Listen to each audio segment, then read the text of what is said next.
Oke, jadi Agile Nation itu apa? Mungkin buat teman-teman yang belum masuk Rea Group, jadi Agile Nation, home for Agile Nation ya. Siapa Agile Nation ya? Semua orang yang basically tertarik belajar Agile. Dan kita di sini nggak adu ilmu sama sekali, kita adu belajar. Mungkin itu lebih tepatnya ya. Bukan adu ilmu, bukan adu pinter-pinteran, tapi adu belajar. Dan malam hari ini saya dengan Om Bas, kita belajar ya, sharing mengenai teori dan real case-nya. Dan Agile Nation punya channel YouTube, Agile Nation TV. Acara kita akan di-upload juga di YouTube mungkin 1-2 hari ya. Dan tadi jam 7 malam ada seri terbaru dari Agile in 5 Minutes ya, 2 cara menerapkan Agile di organisasi. Bisa ditonton nanti. Kemudian selain YouTube channel, kita juga punya portal media yang suka baca, yang suka nulis, bisa berkontribusi di sini. Bahkan setiap artikel yang dipublikasikan akan dapat fee dari saya, dari organizer dari Agile Indonesia ID ini. Kalau tertarik jadi kontributor bisa japri saya nanti. Dan malam hari ini kita ada war room. Nah, untuk war room perlu disampaikan ground rules-nya seperti apa. Nanti ada Google Form, teman-teman akan mengakses Google Form tersebut dan akan memilih 3 topik yang mau didiskusikan di malam hari ini. Nanti setelah diakses, dipilih, akan kita lihat 3 topik yang paling banyak dipilih yang mana, dan tiap topik akan kita bicarakan selama 25 menit, plus 5 menit extra time. Jadi kurang lebih 30 menitan. Dan ketika dimulai sesi setiap topiknya, nanti saya maupun Om Bas akan menceritakan teorinya seperti apa, dan nanti semua peserta yang ada di sini berhak untuk memberikan pendapat, baik versi teori, versi masalah yang dihadapi, maupun real case-nya seperti apa, atau best practice-nya seperti apa. Nah, setiap orang akan diberi kesempatan berbicara apabila raise hand. Dan raise hand modelnya first raise, first serve. Ya, jadi, siapa duluan raise hand, langsung dapat kesempatan untuk berbicara, gitu ya. Kemudian, saya dan Om Bas memiliki hak prerogatif ya, untuk menginterupsi atau mengintervensi diskusi, apabila waktunya sudah berakhir gitu. Jadi jangan baper karena kita agile, kita juga ada time box untuk setiap topiknya gitu. Jadi tanpa berlama-lama kita akan menjalankan war room-nya, kita bakar dengan semangat belajar, dan kita akan mulai dengan mengakses link yang ada di sini maupun QR code. Pilih 3 topik yang teman-teman mau diskusikan di malam hari ini. Linknya akan saya share juga di kolom chat ya, teman-teman yang lebih suka untuk chat bisa mengakses, lebih suka klik link bisa akses di sini. Saya akan kasih waktu sampai jam 20.00 buat teman-teman mengakses dan memilih 3 topik utama yang akan menjadi topik pembahasan di malam hari ini. Kalau ada yang kesulitan dalam mengaksesnya, mohon informasinya. Terima kasih.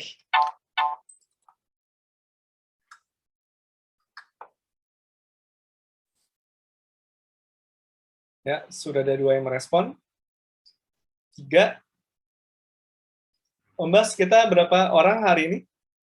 Hari ini ada 16. 16. Oke. Mungkin at least 10 ya, 10 respon atau sampai jam 20.00. Nah, itu salah satu rules of time ya. Kalau kita mengadakan seremoninya agile, itu harus ada batasnya, batas waktu ataupun batas responnya. Apalagi di tim Indonesia ya, Om Atar, yang kadang-kadang malas gitu kalau ngomong atau raise hand tuh. Iya. Oke. Wah, ini hasilnya menarik nih, Om Bas. Ya, hasilnya menarik nih. Semua ada yang sama rata nih. Banyak lagi yang sama ratanya nih. Bingung kita nih, Om Bas. Milih yang mana jadinya. Bisa-bisa sampai tengah malam nih kita masih diskusi. Iya. Gawat itu ya. Besok masih ada meeting soalnya. Oke, jadi sudah ada 15, saya langsung buka aja. Ini hasilnya nih. Jadi ada yang hampir sama semua. Oke, ini ada berapa Om yang sama? Yang sama ada 1, 2, 3, 4, 5, 6, 7, 8 topik. Ya, malam ini 8 topik. Oh my God. Oke, mungkin ada beberapa topik yang mirip-mirip. Ya, ada beberapa topik yang mirip-mirip kayak Agile Method versus waterfall dengan Agile versus non-Agile environment dan lain sebagainya. Tapi nggak apa-apa, kita mulai dulu aja dari yang Agile Method versus waterfall ya. Gitu. Jadi saya akan bukakan stopwatch ya, biar kita juga ada timekeeper-nya juga. Ya, ada timekeeper-nya juga. Ini saya set 25 menit ya. 20 menit. 20 menit. Oke. Jadi saya akan coba ceritain dulu Agile Mindset itu apa ya. Kemudian nanti teman-teman silakan raise hand kalau mau menimpali. Agile Method versus Waterfall ya. Oke, mungkin nanti saya singkat aja ya menceritakannya mengenai Agile Method versus Waterfall. Oke, sebentar ya, share. Raise-nya jangan di kenyataan ya, pakai tombol. Karena kalau di kenyataan nggak kelihatan soalnya. Oke, Agile Method itu pada dasarnya kumpulan dari semua cara kerja yang mendukung kecepatan. Yang paling populer adalah Scrum Framework. Waterfall sendiri tidak dianggap sebagai cara kerja yang mendukung kecepatan, karena proses perubahannya diadres dengan cara yang agak panjang sehingga tidak bersifat adaptif. Itu dari saya. Siapa yang sudah raise hand? Nggak ada. Om Bas, kamu nambahin silakan. Ya, kalau setuju ya, cara kerja dan kita mendukung kecepatan. Dan yang membedakan terutama dengan waterfall itu kalau setiap ada perubahan di waterfall, itu harus di-approve dulu kan, kecuali yang dibilang di ranahnya project manager. Dan itu pun juga sudah didefinisiin di awal. Nah, sekarang kalau kita menunggu-nunggu approval kayak gitu, bisa jadi nih, bos kita yang mau nge-approve itu lama gitu ya. Hilang gitu kan, entah kemana, ke luar negeri, kena badai meeting gitu. Padahal yang diminta perubahannya apa? Pindahin dari logo kiri ke kanan. Tapi nunggunya itu 1 minggu, begitu dia pulang dia marah. Kok kamu kayak gini aja nggak bisa ngambil decision? Kayaknya gimana bos gitu kan ya. Nah kalau dia jalan itu, ya jalan aja dulu. Masalah dimarahin urusan belakangan. Saya personally suka caranya seperti itu ya. Prinsip yang saya sering dulu pernah diajarin sama salah satu dosen saya adalah lebih baik minta maaf dibanding minta izin. Karena minta izin pasti lama. Kalau minta maaf, bentar, beres. Saya pegang itu gitu. Dan itu sangat mendukung sih untuk Agile ini. Gitu. Ini bagus ya, lebih baik minta maaf daripada minta izin. Ini bisa jadi quotes nih. Oke, Om Bas sudah cerita. Ini belum ada yang resen nih Om Bas nih. Gimana nih? Ini tuh. Jangan-jangan resennya beneran kayak gini Om. Iya. Siapa yang mau nimpalin nih? Udah ada Om Dayat. Makasih Om Dayat. Silakan mau nimpalin. Terserah mau gimana ceritanya. Om Dayat silakan. Sama yang saya suka dari Agile adalah proses mendesainnya dan deliverable-nya itu bisa bertahap ya. Jadi tidak harus besar langsung di belakang, tetapi tanda kutip menyicil sehingga konfirmasi deliverable-nya itu diterima dan tidaknya itu bisa lebih ketahuan di awal pencapaian deliverable-nya dan katakanlah error-nya seperti apa, sehingga kita masih ada waktu ya untuk melakukan koreksinya. Seperti itu sih. Oke, bisa nyicil. Oke, good ya. Oke, Pak Agus Wahyu. Monggo, Pak. Kalau boleh gue tambahin, sorry, kalau sifatnya pertanyaan juga boleh ya. Yang penting sifatnya jelasin, sifatnya pertanyaan juga boleh. Jadi jangan ragu-ragu. Om Agus silakan. Oke, jadi kalau Agile Method sendiri sebenarnya mungkin lebih sifatnya ke iteratif ya. Jadi sebenarnya kalau misalkan kita ngelihat skopnya sih, sebenarnya skop yang kepikir sekarang tuh apa, yang itu yang akan kita kerjakan ya. Jadi ya sifatnya sih kita akan refine terus-menerus ya, sifatnya akan kita berulang-ulang. Jadi harapannya sih sebenarnya nanti akan lebih bagus dari sebelum-sebelumnya. Itu sebenarnya sih Agile gitu loh. Jadi yang tadi dikatakan Om Bas sih sebenarnya kalau misalkan ya mungkin di awal salah, ya mungkin bisa di awal salah karena mungkin kita secara akses atau requirement mungkin belum sesuai atau belum pas gitu ya. Tapi secara karena iteratif ya akan perbaikan terus akan diperbaikin terus menerus gitu. Sedangkan dari sisi waterfall sendiri, secara scope-nya biasanya dia udah fix ya. Kemudian timeline-nya biasanya juga udah fix juga gitu loh. Jadi yang membedakan sih sebenarnya itu sih antara waterfall sama agile. Oke, thank you Pak Gus Wahyu. Nih saya juga mau nyambung dari yang tadi sudah disebut. Karena dibilang tuh kan boleh nyicil sama ya udah deh jalanin dulu aja gitu. Nah ini yang saya pengen buka diskusi sama teman-teman. Kita boleh nggak sih kalau di Agile itu kan katanya project itu memiliki scope, terus time dan cost gitu kan, triangle-nya. Nah sekarang sering dibilang Agile itu sangat dekat dengan role product manager, apalagi kalau kita di industri IT. Dan ini kebetulan case di saya gitu ya. Kita tuh boleh nggak sih waktu sedang nge-develop, kita bikinin nambahin backlog. Jadi scope-nya itu nambah terus, tapi bukan di sprint ya. Kita ngomongnya produk scope-nya yang akan nambah-nambah terus. Itu gimana gitu ya? Kalaupun misalkan diperbolehkan, itu kan berarti bisa dibilang pasti nambah terus ya waktu pengerjaannya. Nah, itu tuh oke nggak sih gitu dengan cara seperti itu? Pertanyaan berarti Om Bas ya. Pertanyaan Om. Oke. Ini gue rasa ini juga real case ya, karena sering terjadi tengah-tengah sprint ada penambahan backlog items gitu. Ya. Nah, yang mau jawab siapa nih? Gue lower hand deh. Bisa aja di Kalau pengalaman biasanya di lapangan sih kita perbolehkan sih Mas. Perbolehkan. Jadi, ya perbolehkan. Jadi memang ya apalagi misalkan sisi customer ya, customer itu sebenarnya mungkin requirement-nya juga berubah terus gitu loh.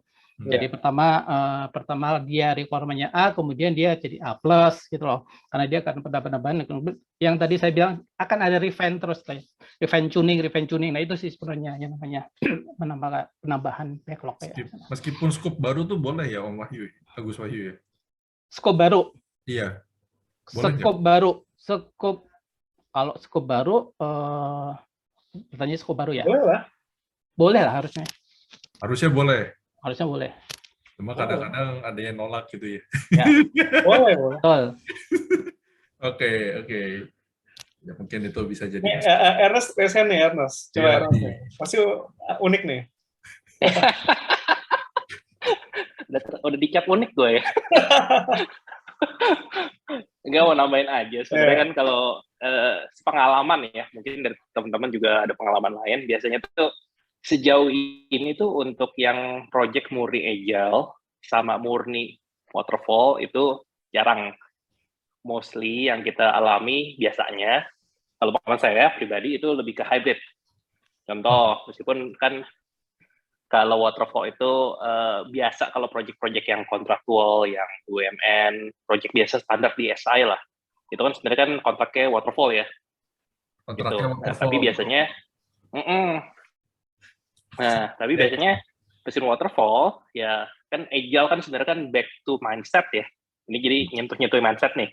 Gitu. Jadi sebenarnya kalau agile itu yang penting kita pegangannya itu 4 sila yang 4 values itu. Gitu. Jadi contoh, meskipun kita agile, scrum, tapi kan tadi kan ada ya di tengah-tengah development tambah backlog. Nah, itu kan kita harus salah satu silanya kan ada over process and tools ya. Nah, itu jadi tetap harus ada flexibility. Jadi nggak kaku di metodologinya gitu. Jadi bisa case by case menurut saya gitu loh. Nggak bisa harus kaku, harus gini, tapi case by case, lebih case by case gitu.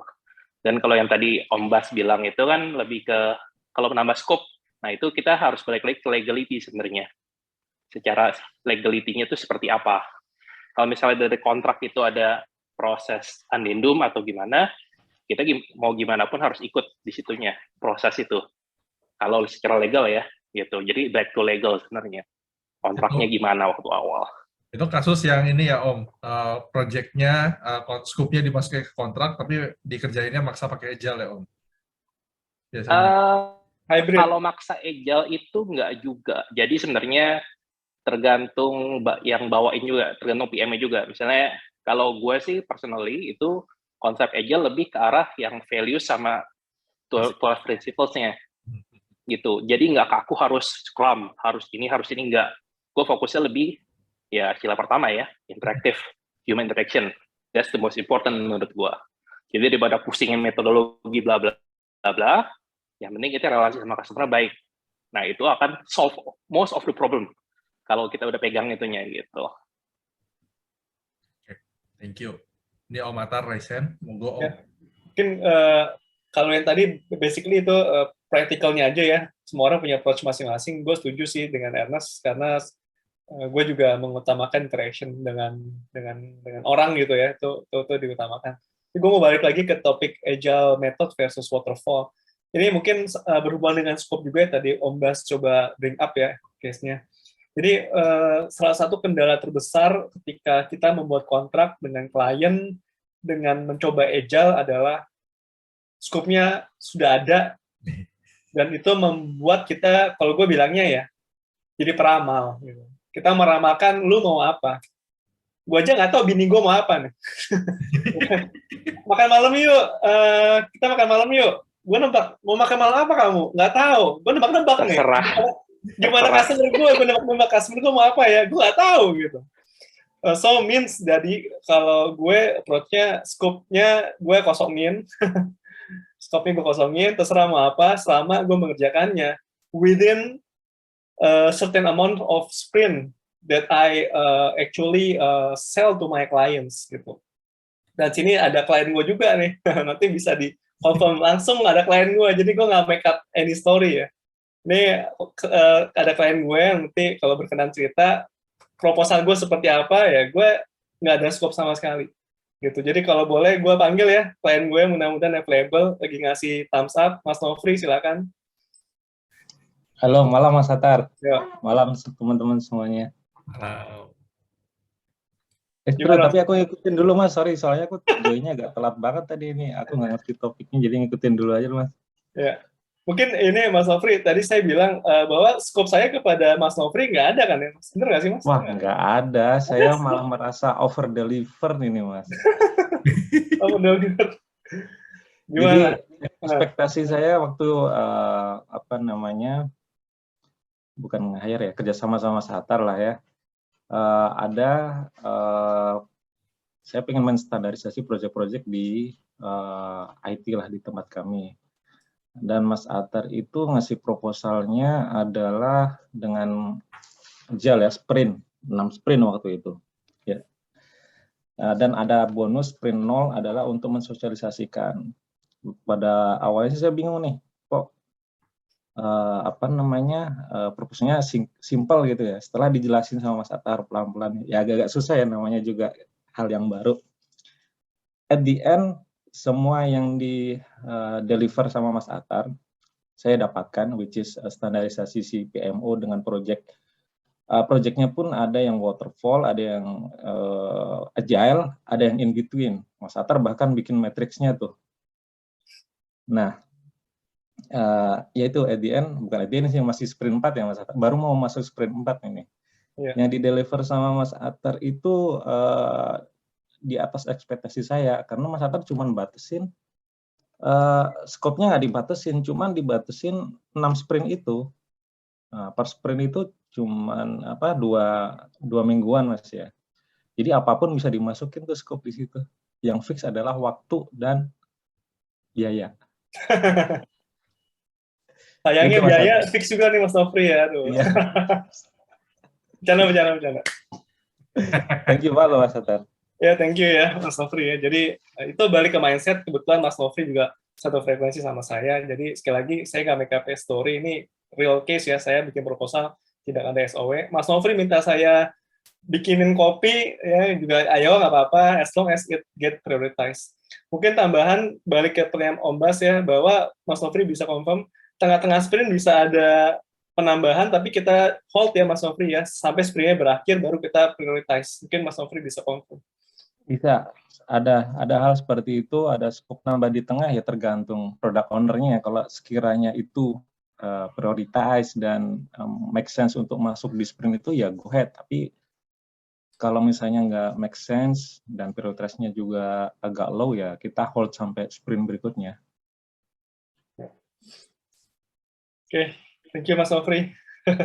Thank you Mas Atar. Oke, alhamdulillah Mas Nofri bisa join untuk konfirmasi SOW-nya. Oke, jadi itu ya, mungkin silakan teman-teman kalau mau nimpalin. Ini belum ada yang resen lagi masalah yang Om Bas nih. Iya nih. Siapa nih yang mau resen? Agus. Oke, Pak Agus lagi. Yuk, ayo Pak Agus. Tadi penasaran sama tadi sih sebenarnya yang terkait untuk scope di tengah seperti yang berjalan itu ya. Jadi di beberapa case-nya kita tuh sebenarnya di tengah jalan tuh ada bisa dikatakan hero feature ya. Hero feature permintaan dari BOD dan minta harus diimplementasikan di sprint itu gitu loh. Gimana caranya kita bisa apa ya ngomong secara elegan gitu lah ya ke BOD bahwa ya ini sih sebenarnya agak sulit kalau misalnya kita harus jalanin di sprint yang berjalan gitu loh. Ya. Gimana tuh? Saya mohon maaf gitu ya menjawab pertanyaan dengan pertanyaan lagi. Pertanyaannya itu adalah si request BOD ini dia udah clear belum sampai kita tahu gimana cara buatnya? Kadang-kadang sih sebenarnya karena kita adalah implement untuk mobile ya, kadang-kadang dari sisi back-end-nya masih belum ready gitu loh. Nah itu sih sebenarnya yang kadang-kadang isunya di situ gitu loh. Oke. Nah, karena si apps sendiri sih sebenarnya develop nggak cuma dari timnya kita, tapi ada beberapa third party juga yang develop gitu loh. Kalau dari saya nggak tahu ini bisa langsung diterapkan atau enggak, Pak Wahyu. Itu jawabannya yang paling elegan menurut saya adalah kita assess dulu gimana cara membuatnya, dan kita akan mengerjakan ini di sprint berikutnya. Jadi durasi dari request itu muncul, sampai ke sprint berikutnya adalah saat-saat kita untuk mendefine gimana cara buatnya, dan itu akan langsung dimasukkan di sprint berikutnya. Dan pasti di reject gitu. tapi itu kan versinya Om Bas. Nih ada yang resen juga nih. Mungkin ya kita ngasih jawaban versi lain ya. Ini ada Mas Timothy yang resen dulu. Mungkin Mas Timothy bisa ngasih saran, habis itu Mas Ernest. Saya bisa sih benar sih, kita mau setinggi apapun, balik lagi Scrum team itu intinya di mana, stakeholder tuh di mana. Kalau BOD itu kan lebih ke stakeholder ya, bukan nanti yang memecah itu jadi backlog kemudian jadi task list ke Scrum team itu nanti sebenarnya product owner sih jatuhnya gitu. Jadi product owner itu sendiri nanti akan menentukan bahwa itu akan diikutkan di sprint berikutnya atau emang ada part yang bisa disisipkan di sprint sekarang gitu sih yang saya mau tambahin. Ya, true. Gitu. Tapi kalau boleh saran itu kan software ya. Saya kan kebanyakan di SI di mana kita tahu masih banyak pembangunan infrastruktur. Nah, kalau di infrastruktur itu agile-nya itu kan lebih condong kalau saya sih memandangnya ke hybrid. Nah, tapi bagaimana cara mengedukasi atau mengkomunikasikan secara ke atas dan ke bawah gitu loh. Misalkan saya sebagai project manager, aka product Scrum Master, tapi di satu sisi saya harus mengedukasi tim implementnya juga, tim technical, kemudian di satu sisi saya mesti ngasih tahu ke tim salesnya seperti apa, dan juga dari director ke atasan saya. Itu aja sih yang masih saya bingung mengkomunikasikannya dengan baik. Kalau boleh ada saran mungkin dari kawan-kawan di sini, silakan. Ya, thank you Mas Timothy. Ini sudah ahli komunikasi, ahli interaction nih Mas Ernest. Udah reset juga. Sama-sama belajar. Jadi kalau honestly mungkin nggak mirip 100% pengalamannya, tapi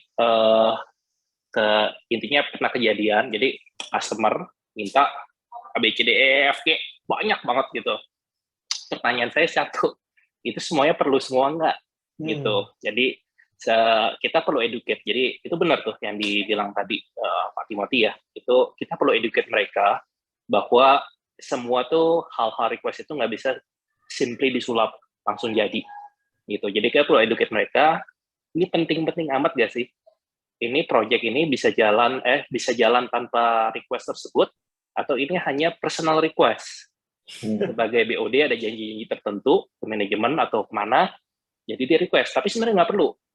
Nah, itu sebenarnya harus di-define dulu. Jadi teknik Moskow ya, jadi must have. Itu saya lupa next siapa. Tapi kalau must have itu kan yang benar-benar harus ada. Kalau nggak, ini produk nggak jalan nih. Tapi ada juga kayak bahasanya tuh mungkin bahasa awamnya nice to have. Ada atau nggak ada sebenarnya bisa jalan juga gitu loh. Nah, itu yang perlu di-educate. Itu pernah saya educate ke customer. Ini ada request gini, sebanyak ini, gimana cara handle-nya ya? Saya pertanyaan simple, diprioritaskan dulu aja. Yang perlu yang mana, yang benar-benar perlu yang mana, yang nice to have yang mana. Karena kalau kita tanya ke user, contoh, butuh apa, pasti mereka akan jawab kan, akan mengarang karena ditanya. Gitu kan. Nah, itu kita perlu educate dulu, terkait prioritization juga, gitu loh. Jadi, contoh pernah kejadian juga, ini user ditanya, request ada heboh, terus kelamaan dilupakan. Itu adalah contoh requirement yang nggak perlu. Contoh ya, karena tiba-tiba lupa aja gitu. Berarti nggak perlu kan gitu kan. Nah, itu yang perlu di-educate bahwa ini apakah benar-benar perlu atau sebenarnya ini bisa belakangan gitu loh. Gitu sih kalau dari saya sih. Ya, tapi harus elegan ya. Itu kan manajemen, jadi harus baik-baik. Itu dia. Siap-siap, makasih Mas Ernest. Gue mungkin tambahin ya, Om Bas. Kalau dari sisi gue, seperti yang Mas Nofri sampaikan, gue selalu memberikan sprint zero ya. Jadi sprint zero itu adalah wadah untuk educate stakeholders. Gitu. Jadi yang tadi Mas mau sampaikan benar ya, saringannya ada di product owner yang literally punya hak vetonya go or no go requirement dari stakeholders. Gitu. Tapi again, stakeholders mungkin nggak tahu. Oleh karena itu penting mengeducate stakeholders sebelum sprint pertama dimulai, gitu. Menurut gue sendiri, lebih baik gue investasi satu sprint 0, ya gitu, bisa 1 minggu doang atau 2 minggu terserah, gitu. Daripada gue nggak educate karena nggak ada duitnya, gitu kan. Tapi at the end of the day, gue suffer karena berbulan-bulan akan dragging terus karena mereka nggak tahu way of working-nya berbeda. Jadi lebih baik spend satu sprint free, tapi ini akan memudahkan kerja yang akan bisa berdampak ke mingguan bahkan bulanan. Gitu. Jadi itu makanya mungkin teman-teman atau kayak Mas Nofri wondering nih baik banget nih ngasih sprint zero. Justru itu saya butuh ngasih sprint zero biar nggak backfire ke saya yang menerapkan cara kerja agile. Gitu. Itu mungkin dari saya tambahannya. Gitu. Oke. Siapa lagi mau nambahin? Mas Agus masih resen, ada yang mau ditambahin? Silakan. Udah. Udah ya? Oke. Mas Ernest? Sorry. Belum lower hand. Tapi sekalian, jadi saya ketemu video lucu di YouTube. Itu terkait mirip case seperti ini. Jadi ada very important person, minta sesuatu hal di tengah-tengah sprint. Nah, itu mungkin kalau nanti sempat, tadi saya kasih linknya YouTube Short itu ditonton. Itu ya as a joke tapi benar gitu loh. Jadi itu salah satu YouTuber terkait yang bisa dibilang bahas-bahas terkait agile gitu. Jadi kalau ada sempat nanti mungkin bisa ditonton. Nah, intinya ujungnya di-educate bahwa satu, apakah dengan requirement ini benar-benar perlu atau enggak, ditanya balik gitu kan.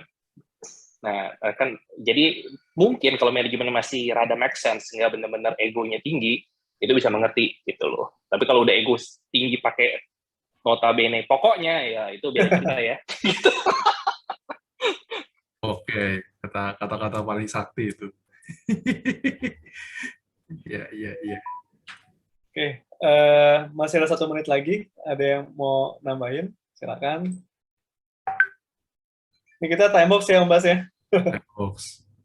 Kalau nggak ada, next topic deh Om, nggak apa-apa. Oke, tapi sebelum kita ganti next topic, kasih reaction, thumbs up, sebagai konfirmasi kita akan meneruskan topik berikutnya. Silakan nih, teman-teman, reactions-nya.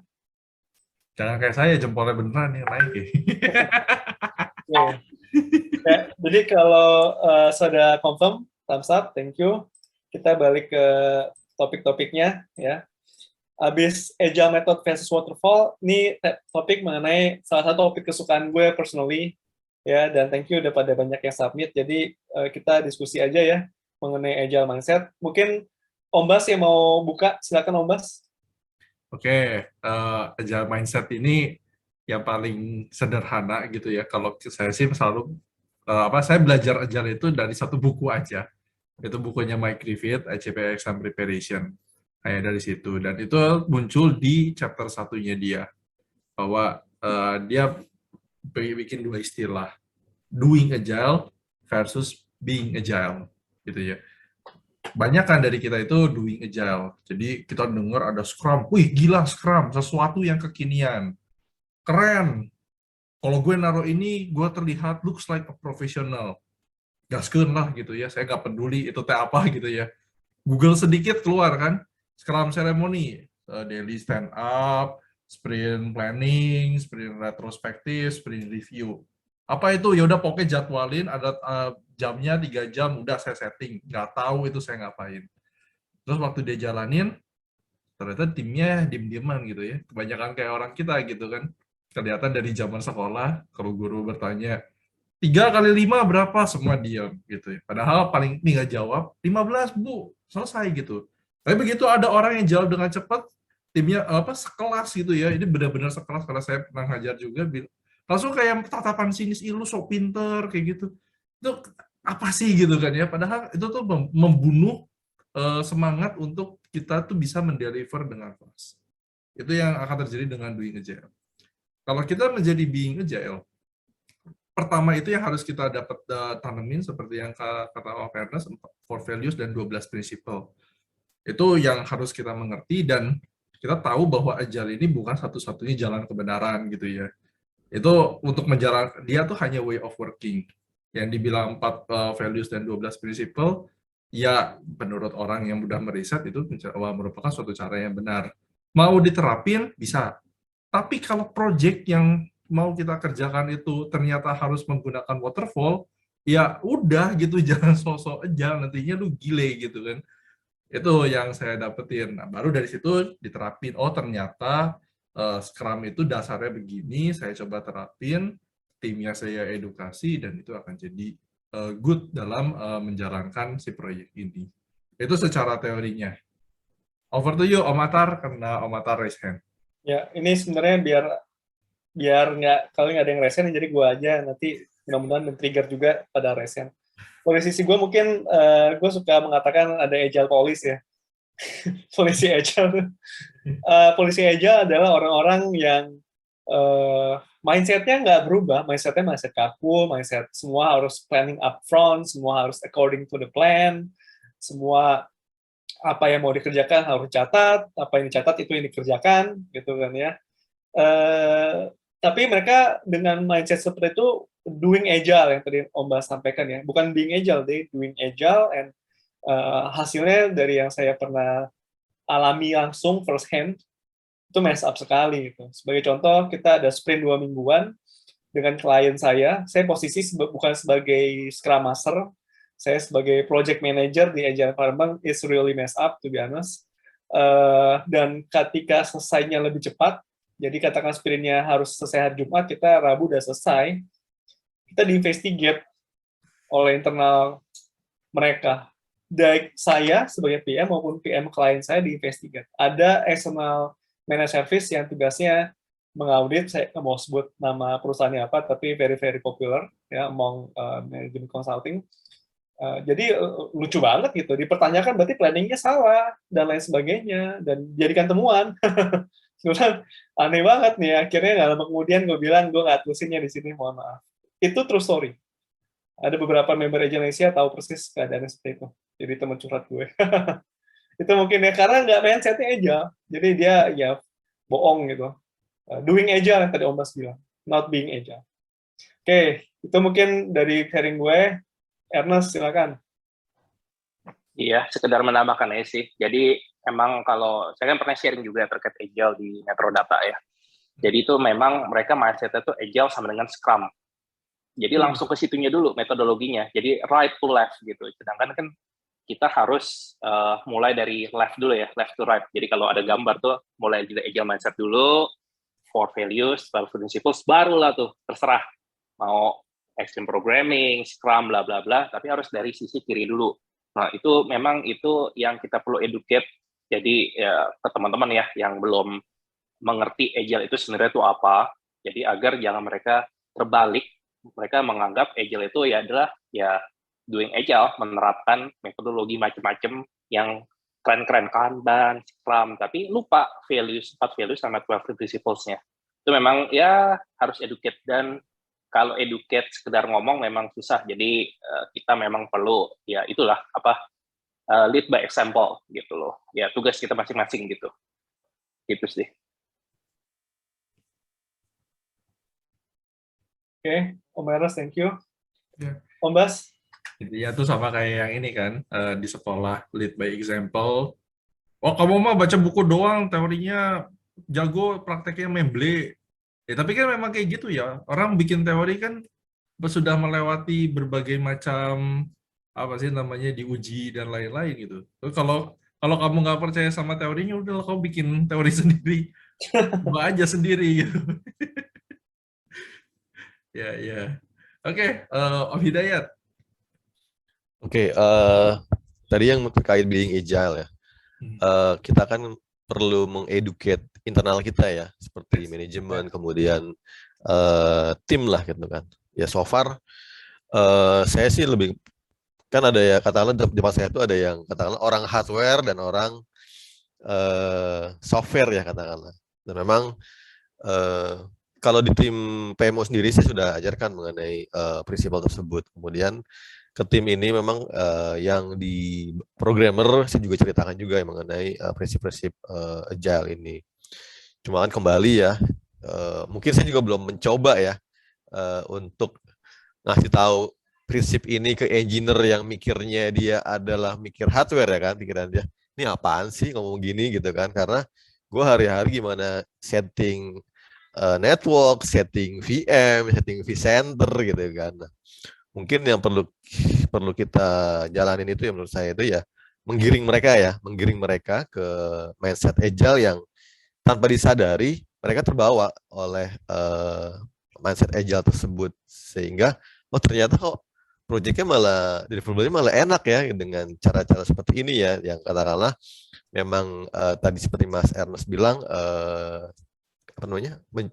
dengan dicontohkan ya, jadi ternyata tanpa terasa mereka menjalankan agile sih. Menurut saya mungkin itu. Coba mungkin PR saya juga ya sebagai PMO harus me-educate juga ya dari high level sampai yang level mengenai agile itu apa sih.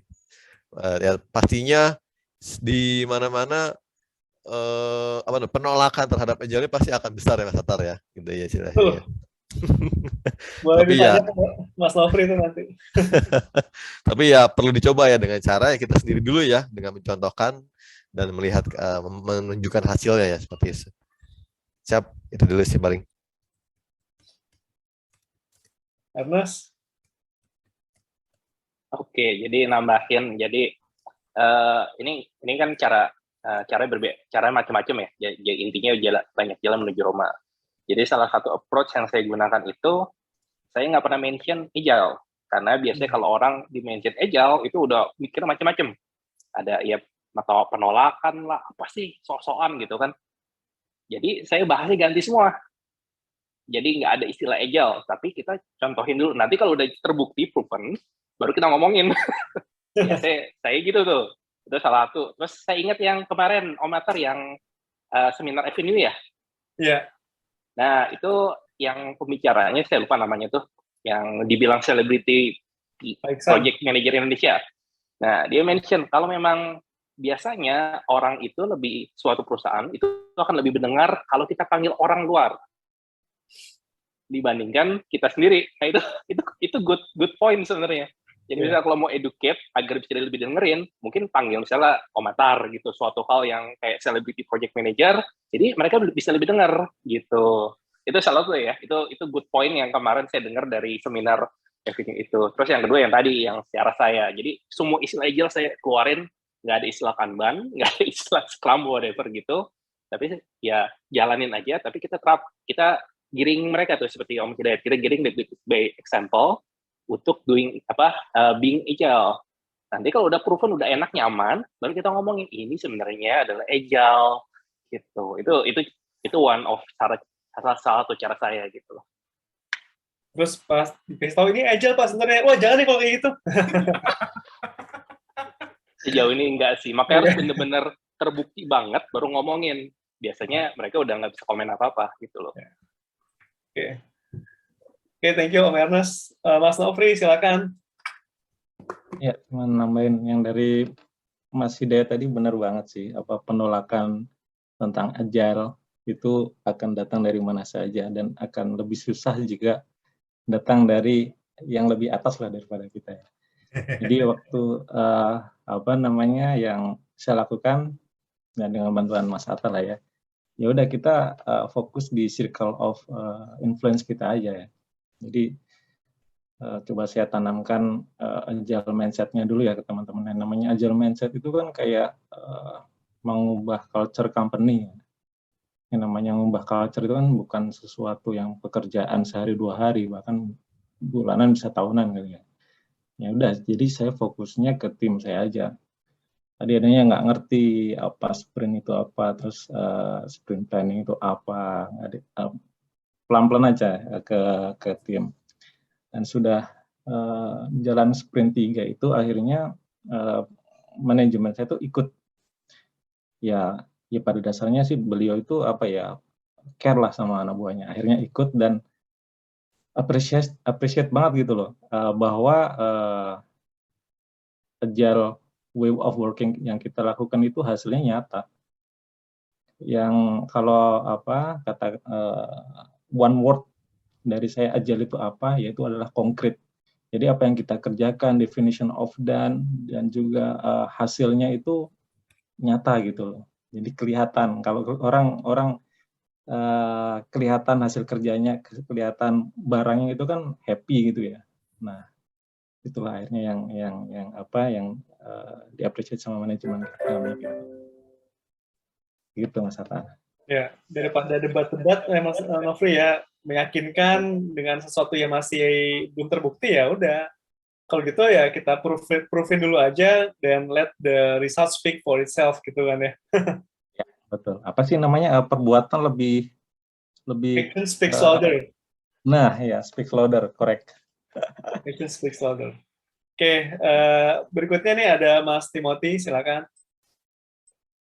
Iya, saya sebenarnya lebih mau nanya sih, soalnya tadi kan emang sih saya juga udah mulai ngikutin perkembangannya Agile, terutama pas di awal-awal lagi booming di Indonesia, sampai akhirnya sekarang pun perusahaan besar, apalagi BUMN itu, ya seperti Pak Jokowi bilang, revolusi 4.0 gitu loh, ya mau nggak mau semuanya pakai Agile.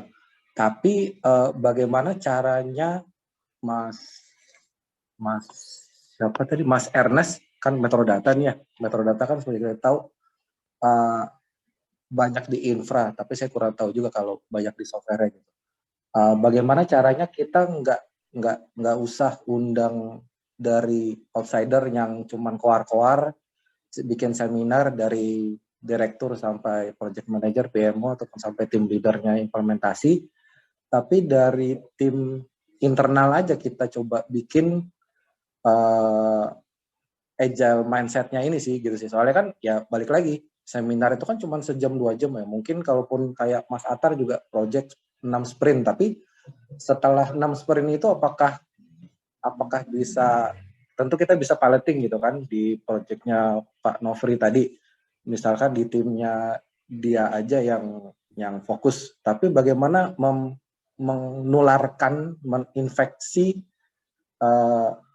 agile itu sampai dari top to bottom. Padahal kan kalau dari agile itu kan awal itu kan dari bottom to top ya. Beda sama revolusi industri 1.0 yang top to bottom gitu sih. Itu sih yang mau saya coba tanyakan ke Mas Ernest, terutama pengalamannya. Langsung ini saya langsung atau gimana nih? Ya, Om Ernest nggak? Langsung aja. Oh, langsung. Oke. Jadi kalau di Metrodata sebenarnya itu nggak murni infra ya. Jadi sekarang pun udah variannya. Memang dulu terkenal infra, tapi sekarang itu udah banyak software juga, meskipun softwarenya mostly product ya, product based softwarenya. Jadi lebih ke configure untuk produk yang udah jadi, tapi itu ya sama-sama. Jadi ada requirement-nya dan lain-lain. Terutama kalau pengalaman saya itu banyak project di big data, dashboard, data visualization, data scientist dan lain-lain. Nah, jadi untuk penerapan itu sih balik lagi ke lead by example ya. Jadi yang tadi saya bilang, jadi saya menghilangkan kata-kata agile, tapi kita terapkan bersama terkait 4 values sama 12 principles itu, terutama yang interaction ya. Human interaction itu contoh yang jaga relasi sama customer itu saya educate. Jadi jangan kita blok-blokan, ya itu kan memblok-blok itu customer, vendor enggak gitu. Tapi kita educate agar kita bisa jadi one team sama customer juga. Jadi tim itu bukan hanya kita sendiri internal, tapi sama customer bisa jadi one team. Jadi kalau udah jadi one team, everything gonna be smooth gitu loh. Karena mereka pun bisa ngerti juga, dapat empatinya juga, dan itu akan ya, nah setelah itu result, nah baru kita bisa ngomong lebih enak ngomongnya gitu daripada kita berkuar-kuar, tapi belum ada result, mending kita resultkan konkret dulu, prove it bahwa memang itu works dan memang itu efektif daripada kita blok-blok ya urusan customer gitu kan, jadi nanti customer komplain dan lain-lain. Nah itu kalau udah terbukti enak tuh ngomongnya. Itu pernah kejadian, soalnya saya sering sekali dikasih project yang sebelum itu customer-nya tuh ngamuk, udah bete sama MI. Nah project baru di customer itu masih dikasih, biasa gitu. Tapi saya bukti bahwa abis project selesai, jadi temen lah sama customer-nya, jadi bye-bye aja gitu loh. Itu salah contoh ya. Jadi misalnya itu kalau kita bisa kayak contoh, itu nanti makin lama itu akan ya mouth to mouth juga, itu akan nyebar akhirnya setelah udah established, udah banyak yang dengar, barulah ngomongin lagi. Sebenarnya yang kemarin baru waktu kita jelasin agile, mindset dan lain-lain, itu bisa based on experience dijelasin gitu loh. Nah itu akan jauh lebih enak gitu loh. Memang itu akan perjuangan, not easy gitu loh. Siap. Oke. Makasih Pak Ernest atas sharingnya. Sama-sama Om, kita sama-sama belajar. Iya, siap. Ini saya juga mau sharing yang akan saya lakukan di company saya gitu ya. Jadi kita kedatangan orang HR itu panggil konsultan meng-hire dari luar Indonesia. Dan dia itu sangat pro dengan yang namanya community di dalam perusahaan. Nah, dia tuh ngebangun community-nya, jadi ada klub baca, klub gamers, klub movie, bikin-bikin kayak gitu, dan dia kerjanya lemparin topik. Nah, saya tuh nge-volunteer, karena saya melihat saya kan sangat dekat dengan para developers, programmer gitu ya, dan programmer yang bekerja dengan saya ini, ada yang sangat mengerti agile gitu ya, sudah mendarah daging, ada yang harus disuruh gitu ya, jadi kalau ordernya tidak jelas, ya dia kerjakan yang tidak jelasnya itu aja gitu, yang tertulis doang. Nah, saya melihat ini suatu problem bagi company, jadi saya volunteer ke HR-nya, saya bilang, saya mau sharing tentang knowledge, tentang agile, dasarnya aja gitu, cuma 1 jam. Terus dia nanya balik gitu ya, kamu mau lakuin itu berapa bulan sekali, 3 bulan sekali, 2 bulan sekali, saya bilang sebulan sekali aja. Materinya ada gitu, orang saya belajar bedah buku Mike Griffith itu. Oke, kita mulai. Nah, saya akan jalanin ini di bulan Mei yang pertamanya. Jadi saya belum bisa tahu hasilnya kayak gimana, tapi begitu dibahas konsepnya, cerita, terus satu sifatnya cerita gitu ya. Jadi bukan ngajar guru ke murid, terus ngajak interaksi antara si audiens ya. Saya juga nggak tahu mereka akan mau jawab apa enggak. Saya bakal pakai Menti sama pakai Kahoot gitu ya. Jadi ada kayak refresh testnya kayak gitu. Nah, seenggaknya dari objektif dari situ apa? Seenggaknya mereka tahu gitu teorinya agile itu seperti apa. Ingat, kita bisa ngajari teori, praktek itu urusan lain. Nah, itu gimana mereka gitu ya setelah dapat ini teori, apakah mereka ada improvement atau enggak, ya kita akan lihat secara bertahap. Gitu. Oke, gue boleh nambahin Om Bas? Oke. Jadi mungkin menyambung pertanyaan dari Mas Timothy ya mengenai apa yang terjadi setelah 6 sprint di tempatnya Mas Nofri gitu. Ya kita nggak tahu juga apa yang terjadi, cuma apa yang kita siapkan ada gitu ya. Jadi sebagai contoh, kita sprint 0, sprint 1, sprint 2, nah pas sprint ketiga, kita bukan nunjuk ya, kita melakukan voting siapa yang the next Scrum Master. Gitu. Jadi posisi saya udah nggak lagi sebagai Scrum Master, tapi ada partner menjadi Scrum Master. Satu sprint dia jalani. Nanti sprint keempat ada orang lain lagi. Sampai 6 sprint, nanti orangnya ganti-gantian terus. So means ada transfer knowledge gitu dari cara kerjanya, dan itu dari sisi habit.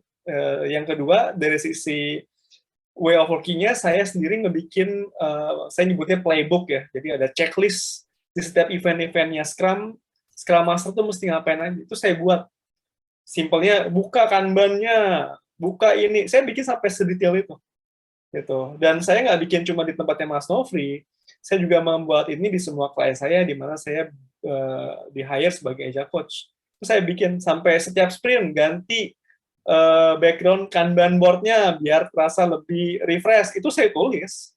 Gitu. Kayak kemarin salah satu klien saya, ketika sprintnya di tengah-tengah bulan puasa, ya dia bikin Kanban board-nya dengan background ketupat, dibikin. Gitu. Jadi kita bikin secara habit dan juga secara quote-unquote prosedur kerjanya. Gitu. Jadi, oh and that's it, enggak. Gitu. Nah, itu yang pertama ya, bagaimana yang akan terjadi setelah saya tinggal. Gitu.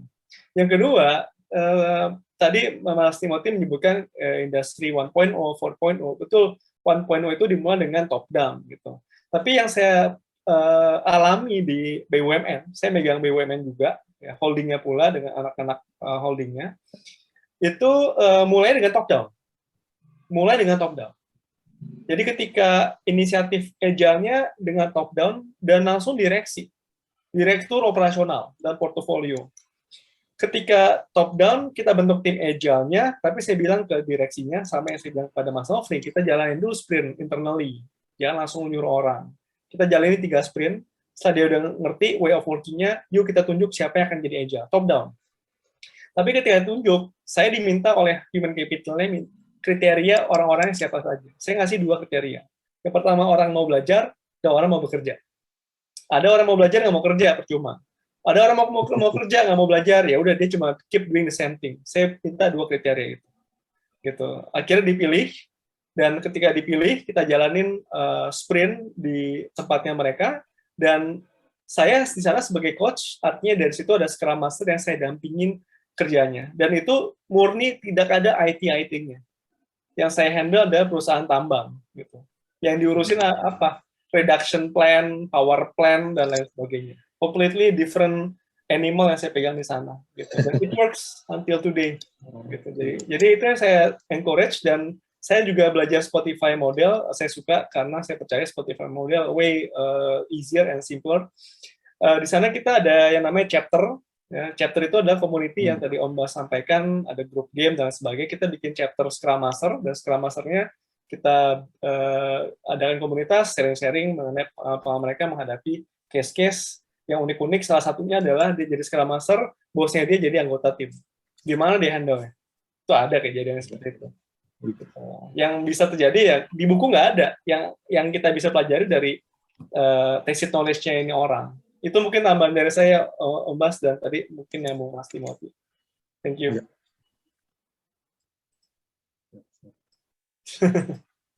Oke. Iya. Ada yang mau nambah, silakan. Atau enggak, kalau udah 1 menit, kita bisa switch topik lain ya. Mungkin boleh dikasih reactions-nya sebagai konfirmasi, kita ganti topik. Sangat menarik ya tadi. Kok satu hal mungkin saya mau tambahin dikit ya. Jadi menyambung yang tadi. Nah, proven nanti kan yang terkait feedback sample. Nah, feedback sample itu harus diketahui sampai ujung. Ujung itu top management. Itu harus tahu, jangan sampai di bawah doang. Biasanya kalau sampai di bawah doang, itu nggak akan tersampaikan ke atas. Karena kalau multi-layer communication, jadi dari A ke B ke C ke D ke E, udah sampai E udah bias tuh. Kayak permainan komunikata lah. Nah, jadi makanya itu harus transparan. Jadi dalam project yang saya buat itu selalu transparan. semua informasi yang di bawah itu akan semua terlihat di atas juga, tidak ada yang ditutupin. Tujuannya bukan ngadu-ngaduan, tapi untuk agar kita bisa dapat lesson learn semuanya dari situ, termasuk di top management gitu loh. Baik pun itu fail atau sukses, tapi yang kita ambil adalah lesson learn-nya gitu loh. Gitu sih. Ya, thank you Om Ernest tambahannya. Oke, sudah habis juga time-nya sampai bunyi nih. Oke, kita ganti topik ya teman-teman sekalian. Ini topik terakhir, topik ketiga, udah 20.50 juga. Oke, topik ketiga apa nih ya? Topik ketiga, agile versus non-agile environment. Tapi sorry nih, saya menggunakan hak veto. Saya rasa ini punya agile mindset ya. Jadi mungkin ini boleh saya skip. Kemudian agile outside software development. Ini apa namanya, mau nggak nih dibahas? Kalau mau dibahas, boleh dikasih reactions-nya, thumbs up. Kalau nggak, kita masuk ke definition of done. Oke, kalau lebih dari 50%, artinya 10 orang mau membahas agile outside software development, kita akan bahas, otherwise kita lanjut ke definition of done. Cuma Om Bas? 5, Pak. Cuma 5. Cuma 5. Oke. Kalau yang definition of done?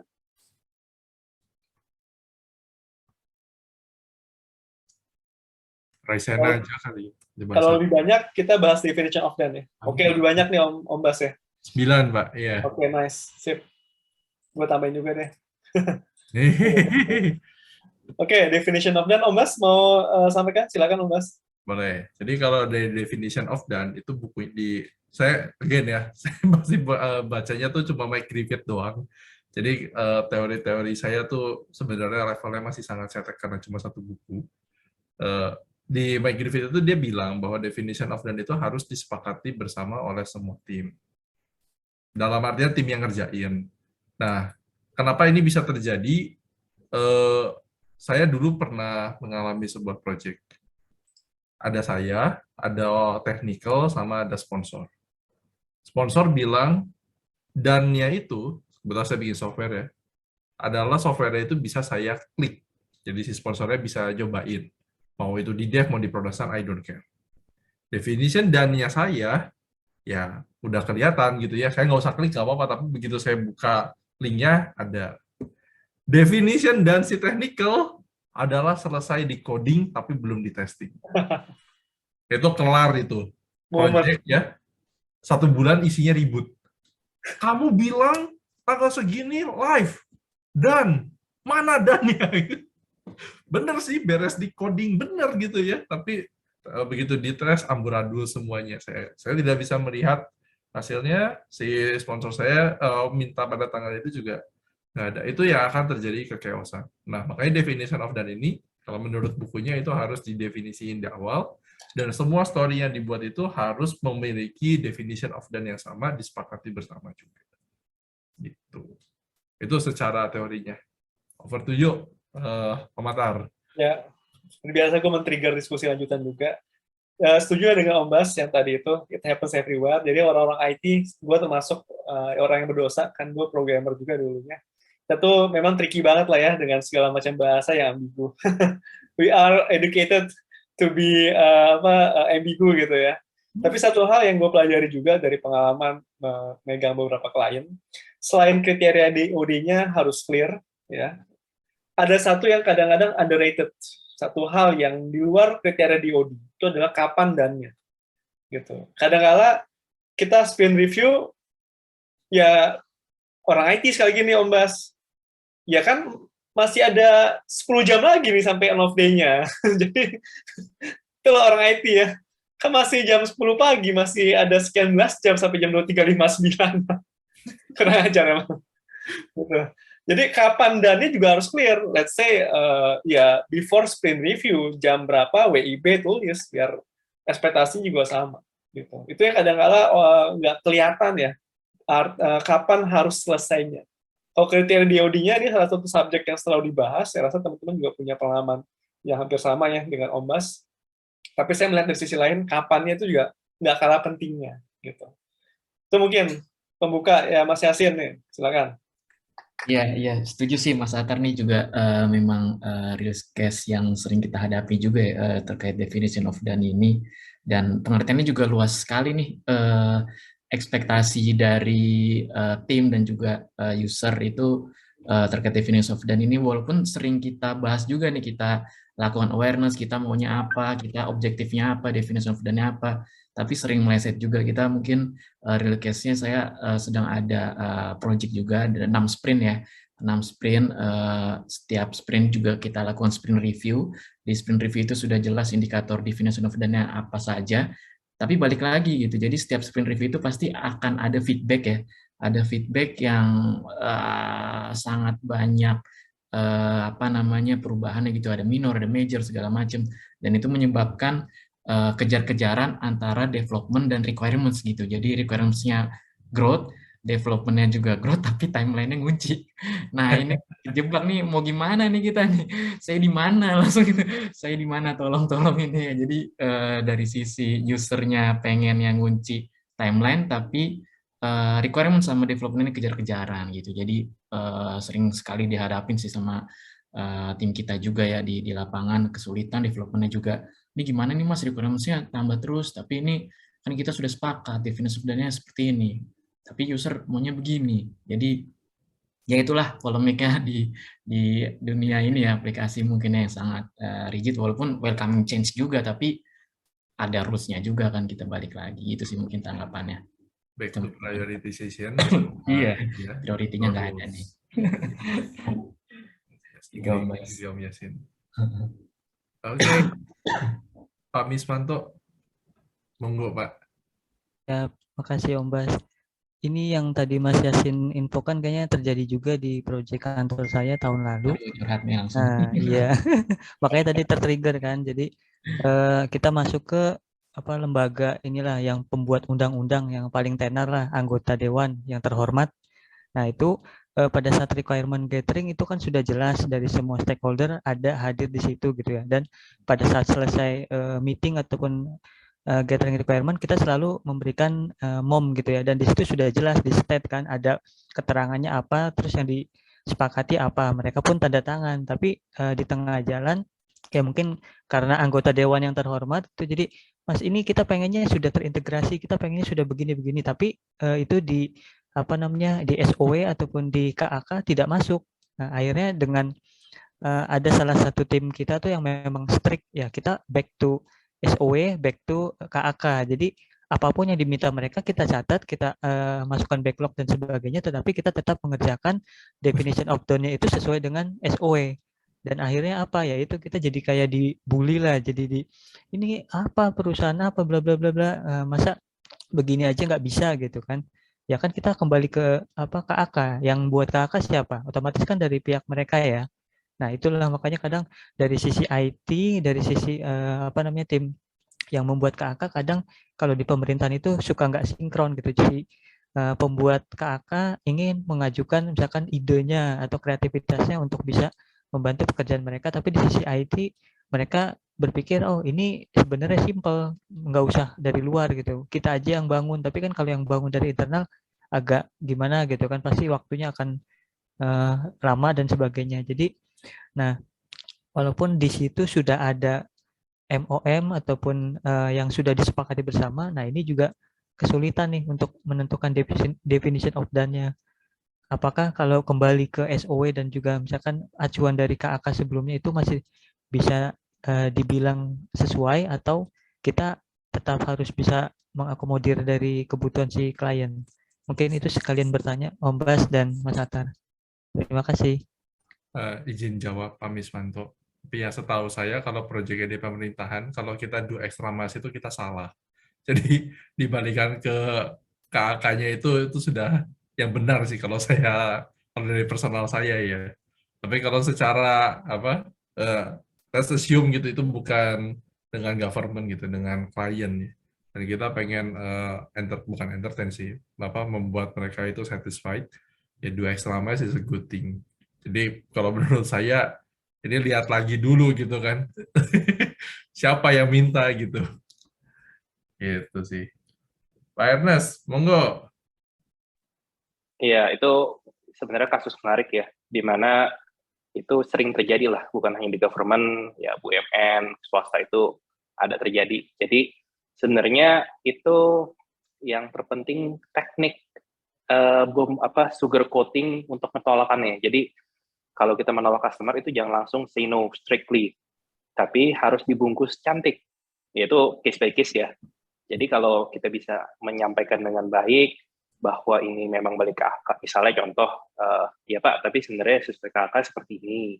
Nah, tapi kalau memang dari Bapak membutuhkan hal ini kan tetap kita perlu agar secara auditable-nya bisa tertrack, kita perlu ada semacam change request gitu kan. Nah, mungkin dari Bapak bisa email dulu Pak, gitu. Jadi nanti kita bisa lakukan sepakati bareng-bareng bersama dengan circle kita juga. Jadi teknik membungkusnya sih, kalau menurut saya sih, gitu. Kalau langsung straightly kita ngomong no, pasti dibully, gitu. Dan itu tergantung juga position kita, kedekatan kita sama customer. Kalau kita masih kaku sama customer, belum ice break, itu jadi mungkin bisa terjadi seperti itu, gitu loh. Makanya penting banget kita ice break dulu sama customer-nya. Jadi asik-asikan gitu loh. Itu sih.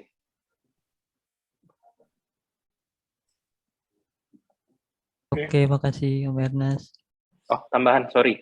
Jadi salah satu biasa kalau sebelum meeting itu kalau dari saya itu biasa dulu pesertanya siapa aja, kita cari tahu dulu peserta siapa aja. Nah, justru yang biasa saya lakukan keberhasilan sebuah meeting itu sebenarnya tuh sebelum meetingnya, bukan pas meetingnya. Jadi kita udah maintain dulu semua stakeholder yang akan ikut meeting tersebut. Jadi pas lagi saat meeting itu nanti udah sepakat sebenarnya. Jadi tinggal ya ketok palu lah bisa dibilang gitu loh. Jadi kita menghindari perdebatan pada saat meeting gitu. Mengurangi lah. Kalau dengan Dewan Terhormat gimana caranya tuh? Om Ernest kasih ini dulu kan? Tolong dibantu. Nah, kalau Dewan Terhormat itu tergantung ya case by case. Jadi memang tidak ada yang semua bisa terjadi. Yang penting kita bisa janjian dulu di sisi level bawah dalam arti yang tim project-nya. Nah, tapi kalau nanti ada Dewan Terhormat ngomong gitu, ya itu kita harus perlu bungkus cantik penyampaian kita. Pasti jangan langsung menolak, oh nggak bisa Pak, wah itu langsung habis kita. Jadi harus dibungkus cantik, di-educate aja sebenarnya di kakak seperti ini. Tapi memang kalau nanti dibutuhkan, kita bisa cek dulu Pak, kebutuhan analisa seperti apa, impact seperti apa. Jadi nanti kita bisa dapatkan deliverable yang bagus. Ya itu tergantung mengarang indahnya sebenarnya. Jadi intinya jangan langsung menolak to the point gitu. No, ya itu habis sih.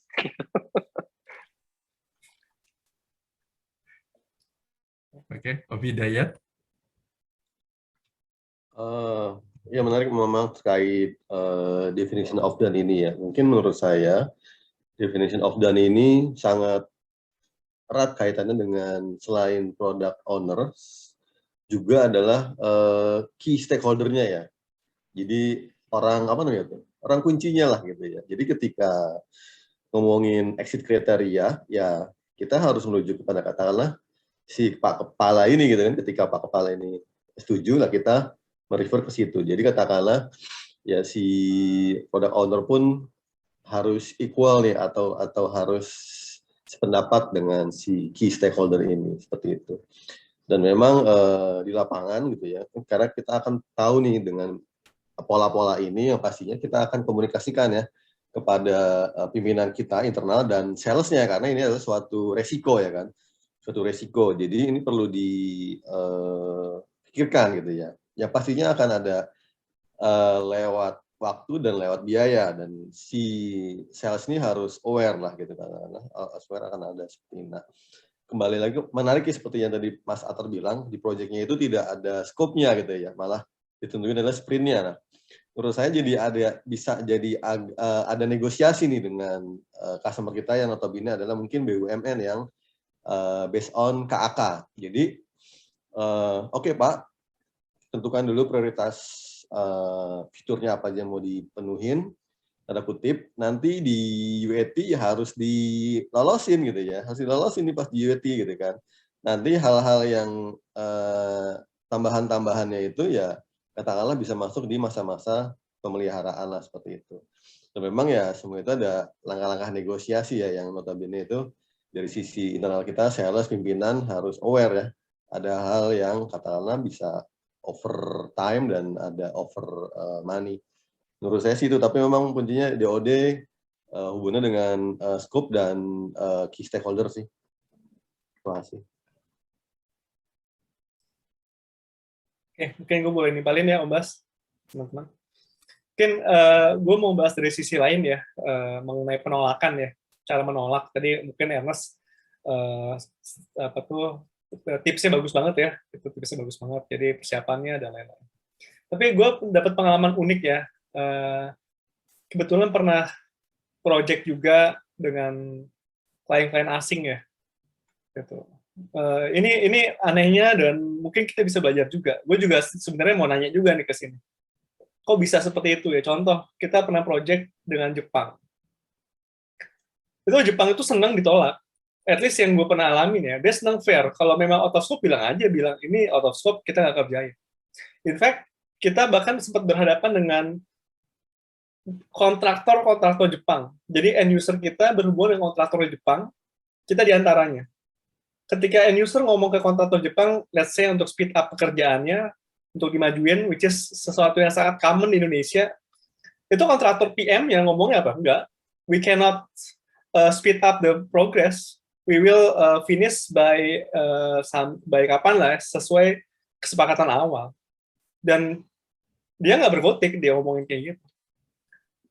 Dan mereka senang, orang Jepang caranya kayak gitu senang. Jadi kalau katanya Mas Nofri itu bring elephant on the table, yang ngomong apa adanya gitu, nggak usah dengan kalau tadi Mas Ernst bilang sugar coating gitu. Tapi again di Indonesia bisa harus dengan sugar coating. Kalau nggak sugar coating, lu nggak akan umurnya nggak panjang lah gitu. Tapi ini something yang menurut gue menarik. Apakah berhubungan dengan budaya lah atau apa, gue nggak tahu. Sama juga ya ketika yang ngomong orang India bilang enggak ya kita nurut langsung gitu. Kok bisa? Apalagi yang ngomong bule mungkin Amerika, Australia gitu ya. Caucasian itu kita mungkin dibilang enggak, kita langsung iya, nurut aja gitu. Jadi gue menanyakan justru nih, ada apa dengan itu ya? At least dari pengalaman pribadi, dengan bule, dengan orang asing, mereka atau orang kita manut banget itu. Dengan orang kita nggak bisa langsung. Mungkin gue mau lempar itu malah ke forum ini. Mas Ernest. Ya itu itu menarik ya. Sebenarnya itu gue juga belajar dari Babeh juga. Jadi itu salah satu teknik leveling, dalam arti waktu first impression pertama ketemu customer itu dari sisi misalnya jadi PM gitu ya, itu harus leveling jadi sesuai dengan ekspektasi di customer itu. Jadi si customer tahu bahwa lu bisa capable dan gue akan nurut ke lu gitu kan. Makanya kalau prinsipal notabene gitu kan gimana pun akan diturutin kan, karena udah dapat sense-nya bahwa prinsip itu gue tinggal ikutin aja. Nah itu jadi intinya impresinya harus dibuat seakan-akan tuh kita sangat-sangat capable, pinter, jadi customer bisa nurut. Tapi ini case by case ya gitu. Dan itu juga memang terkait culture juga gitu. Sama halnya kayak yang tadi di awal dibilang kan, kita akan lebih nurut kalau kita manggil orang luar menceritakan hal yang sama yang padahal kita bisa. Karena menganggap orang luar itu akan lebih expert. Contoh paling gampangnya Om Atar. Saya waktu Om Atar masih di Metro Data, kita panggil buat ngajari Agile. Soalnya Om Atar resign dulu, terus baru dipanggil lagi. Nah itu yang akan lebih didengar itu ketika Om Atar udah resign, terus dipanggil lagi. True story. Ya, itu true story itu. Itu benar gitu. Ya. Mungkin di sini ada ahli psikologis bisa ngejelasin sains di balik itu semua. Kalau yang sama bule yang pernah saya baca itu kita memiliki inferiority complex tuh katanya tuh. Oke. Jadi it's in our gene ya. Mungkin karena dulu pernah dijajah juga terbentuk ya, nggak tahu juga lah, mungkin karena itu mungkin nggak juga sih. Terus? Ya tambahin, jadi itu benar terkait psikologi. Jadi ya bisa dibilang kalau kita mau cari pacar lah, cari pasangan hidup, itu kan kita harus pede ya. Kalau kita malu-malu, terlihat nggak bisa, lihat nggak rapi, nggak capable, itu orang nggak bakal anggap kita. Jadi memang itu impression yang harus didapat waktu kita give first impression ke customer tersebut, ya? itu harus bener-bener harus bagus banget. Sekali jelek, itu ke belakangnya akan runyam, sulit gitu loh. Jadi udah dianggap, ini orang nggak bisa nih. Nah, kalau udah sampai dianggap seperti itu akan sulit untuk kita recovery. Makanya preparation untuk sebelum ketemu suatu customer, kita kalau gue biasanya tuh profiling dulu.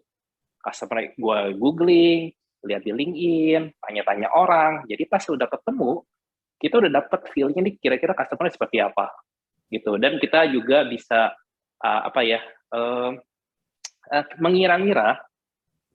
Gini. Jadi kita memposisikan kalau kita jadi customer itu kita butuhnya apa dan kita mau dengar apa. Jadi kita coba anggap kita jadi customer tersebut. Jadi waktu kita menganggap pakai kacamata customer tersebut, waktu kita berbicara itu kita akan lebih nyambung dengan customer tersebut karena kita udah mengira-ngira dia tuh maunya seperti apa. Itu ya teknik nujum memang sih.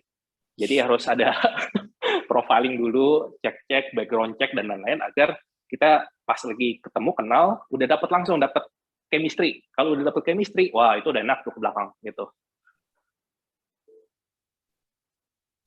Itu sih kalau dari gua. Ya. Mungkin kalau boleh nambahin nih, yang lain juga silakan ya. Untuk nambahin, kalau ada pertanyaan boleh tulis juga di kolom chat-nya, jadi no worries. Kalau gue mau nambahin, mungkin balik ke tema definition of done ya. Ini pengalaman menarik juga yang dialamin. Banyak ambiguity ya, banyak ambiguity. Yang tadi Om Bas bilang, terjadi juga gitu, di mana-mana, until today gitu. Jadi, sebagai contoh aja, salah satu user story-nya bikin dokumen lah. Gitu. Tadi kan Om Bas contohnya adalah bikin fitur atau bikin button gitu kan. Dokumen itu gimana nih arti dokumen? Apakah sudah di-review, sudah di-approve, sudah di-ngapain gitu. Jadi kadang-kala even dokumen aja bisa bermasalah definition of done-nya.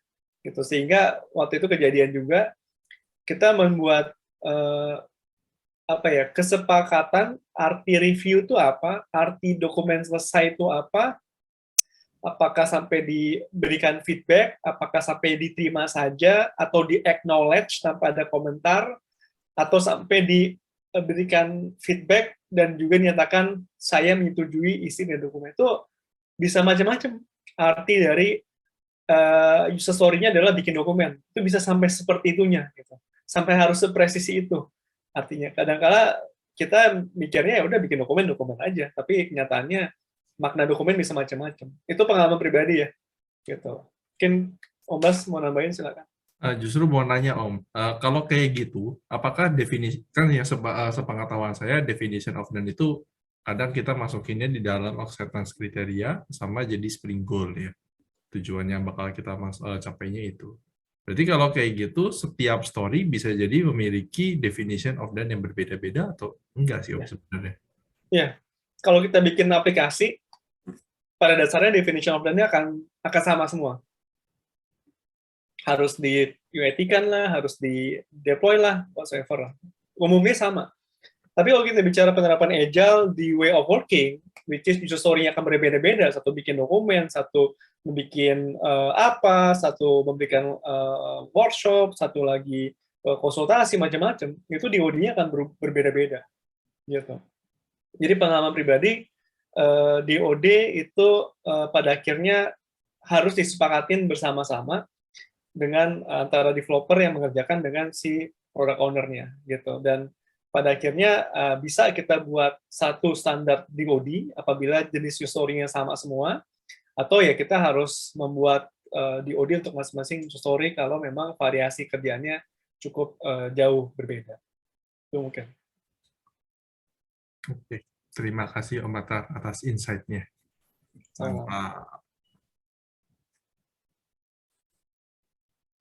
Ini guys, ada yang mau raise hand lagi?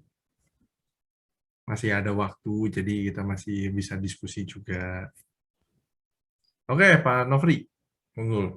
Ya, Om Bas, menambahkan dari Mas Atar ini tentang definition of done tadi ya, itu juga terjadi ya Mas di tempat saya juga.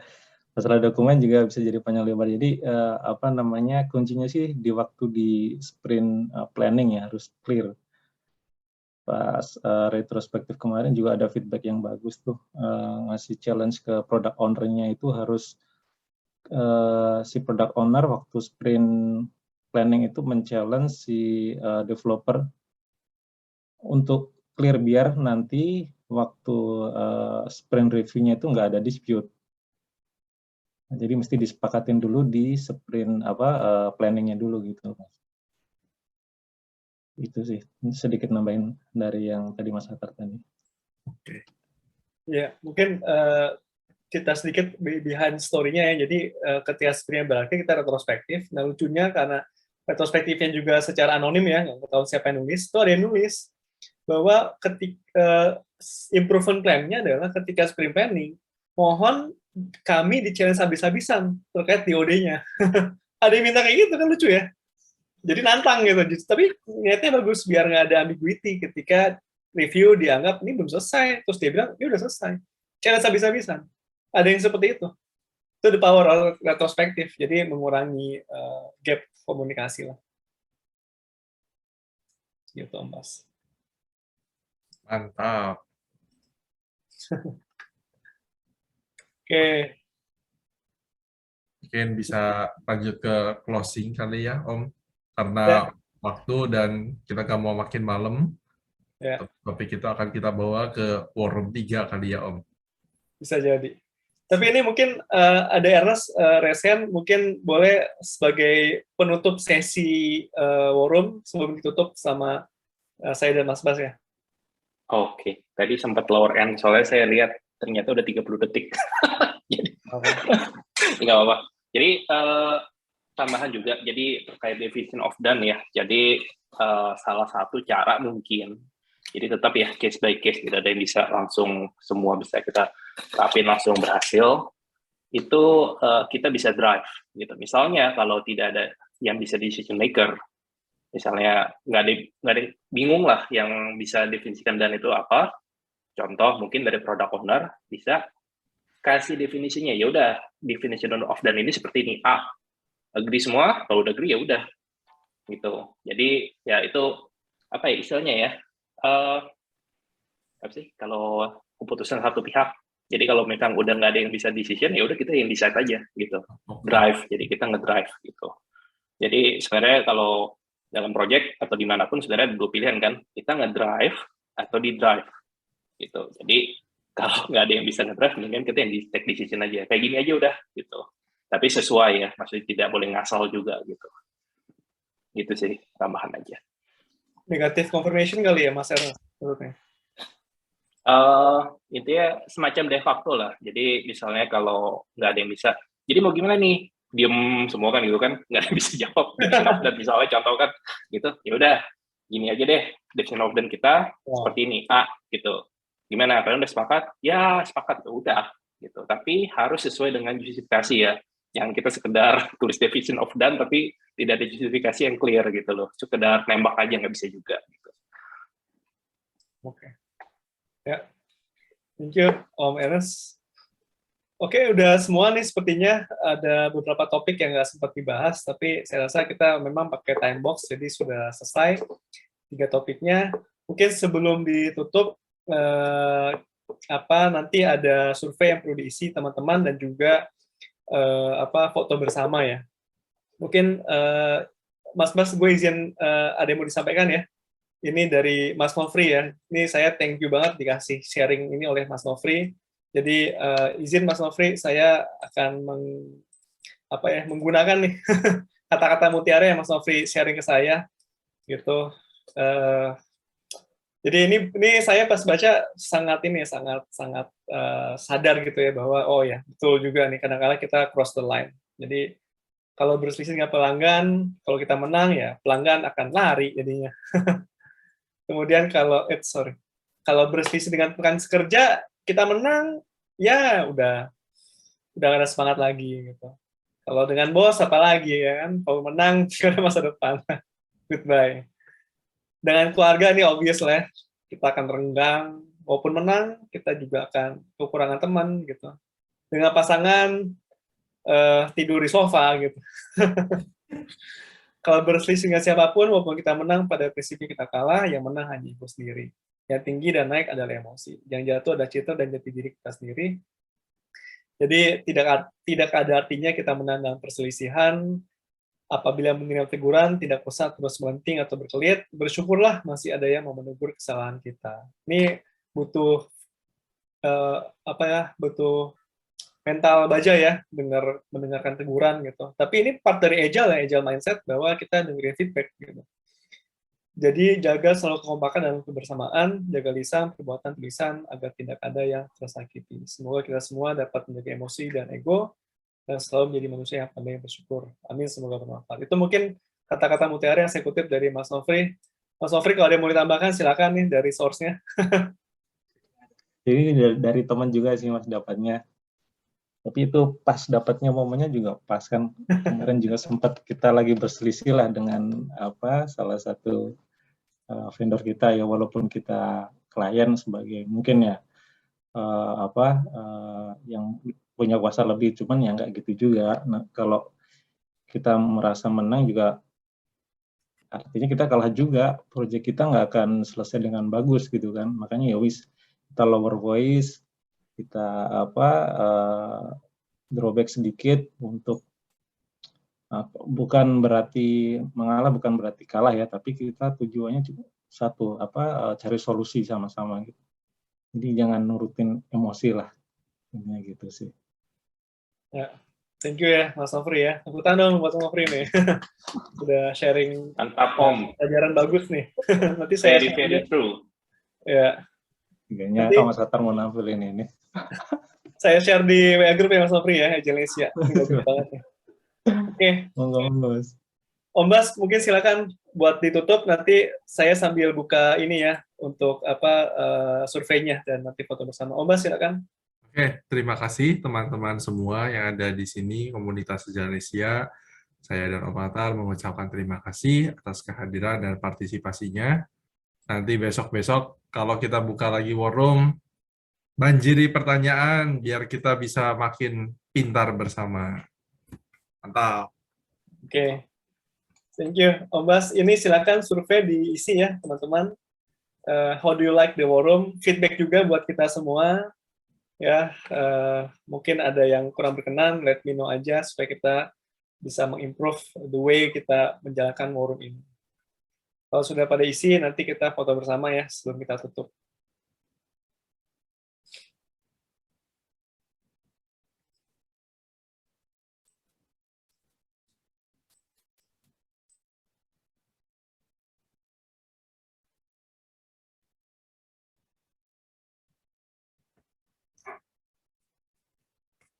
Mungkin sambil menunggu kita siap-siap foto dulu kali Om.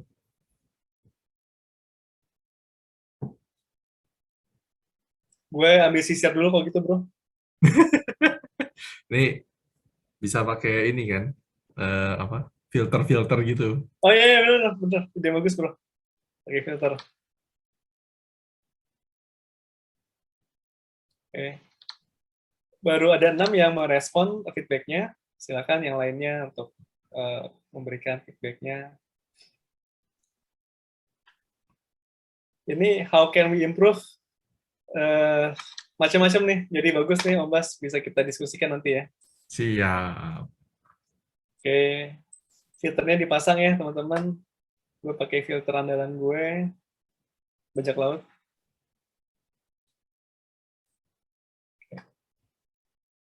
Bang Judom, filternya pakai kacamata ya?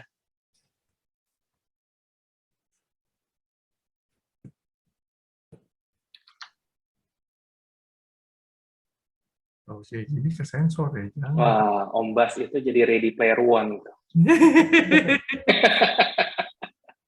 Tadi ya. Kelihatan mata gue. Nah, ya. Oke. Sudah ada 10, jadi saya rasa kita bisa lanjut dengan foto bareng. Teman-teman yang bersedia buka videonya, silakan. Dibuka videonya. Masih asin tadi, nggak kumisan, sekarang kumisan. Oke, Mbak Askia, thank you udah dibuka videonya. Pak Julius, Mbak Niken, kalau bersedia boleh. Oke, kalau gitu hitungan 1, 2, 3 ya. 1, 2, 3. 1, 2, 3. Ya, Mbak Niken, terima kasih. Dibuka juga videonya. Oke, tutup aja. Terima kasih atas kebersamaannya. Semoga War Room bisa jalan terus. Semoga kita bisa belajar bareng-bareng. Kita nggak adu ilmu, kita adu belajar aja di sini. Terima kasih. Selamat beristirahat. Kita diskusi di WA Group. Wassalamualaikum warahmatullahi wabarakatuh. Thank you semuanya. Terima kasih. Selamat malam. Selamat Thank you semuanya. Terima kasih semuanya. Dadah. Tata.